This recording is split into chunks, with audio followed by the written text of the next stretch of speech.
Tai briedis, kurį matote, yra šiaip netradicinio man formato, 2,30 m ant 1,80 m. Šis briedis, arba tiksliau šitas darbas, vadinasi degrun, kitaip tai būtų jaunikis.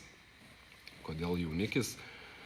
Nors jaunikiam įprasta dažniausiai yra apsirengti, nežinau, gal ir juodai, su kokiu fraku, aš nežinau, kaip pasakyti, bet iš tikrųjų tai jis yra baltas, kaip matot, ir yra albinosas. O istorija yra paprasta, kad retai gamtoje sutiksim tokio dydžio gyvūnų, tokių būtent briedžių.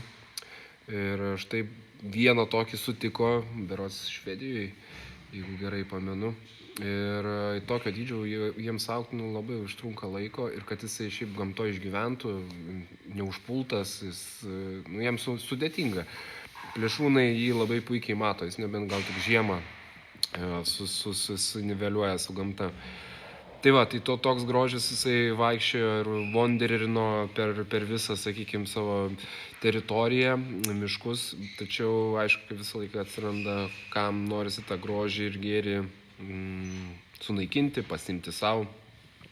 Tai kai pradėjo sklisti nuotraukos apie jo egzistavimą, staigiai atsirado medžiotojai, kurį tiesiog ėmė ir sumedžiojo. Tai tokia visai liūdna istorija to jaunikio. Problema yra ta, kad dažniausiai dar ir tokio dydžio gyvūnai, būtent albinosai, nesusiranda ant antros pusės dėl būtent savo išskirtinės išvaizdos.